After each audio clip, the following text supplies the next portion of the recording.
The new cavity core wizard divides a part into its moulding components very quickly and simply.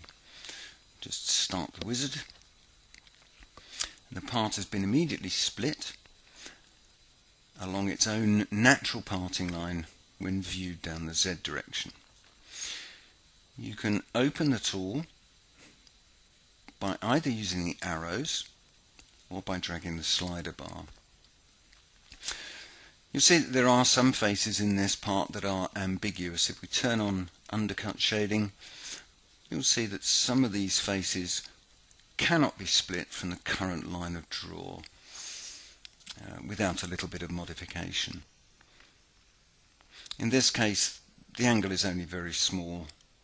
I'm going to leave those as they are, but I shall show you in a moment how to address this kind of issue. You can also turn on transparent shading, and this allows us to see any of those ambiguous faces, which can be selected, and then simply click the arrow to put them onto the appropriate part of the tool. I'm going to take this face and the other ambiguous faces that are down in this bottom region and simply put those onto the other half of the tool by clicking on the arrow. There are some faces in this region that would be more convenient if they were split out using a slide. So I'm going to add a new line of draw. I'm going to turn off the transparent shading for a moment and add a new line of draw. This works out the average normal and gives us a direction. If you wish, you can change the direction simply by picking another face of the solid to give you a reference normal. And say OK to that, and now I can see that the part is being split into 3 separate pieces. There are some faces that are still a little ambiguous, so I'm just going to transfer those from one part of the tool to a different one. There's one more face here,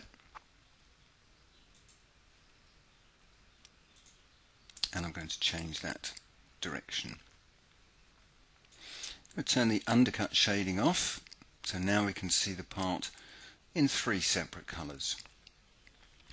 There is one more issue that I would like to address, and that is on this back edge, where you can see that it would be more convenient to have the bottom part of these faces form a small pocket.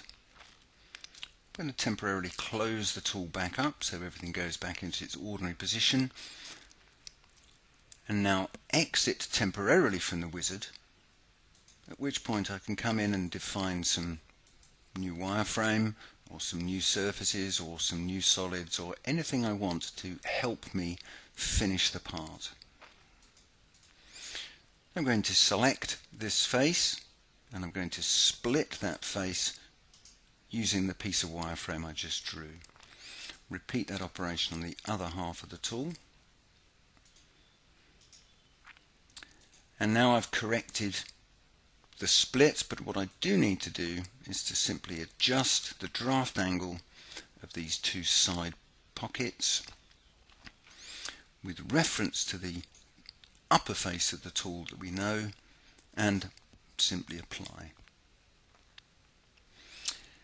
I've done with splitting faces, so I'm going to go back into the main cavity core wizard.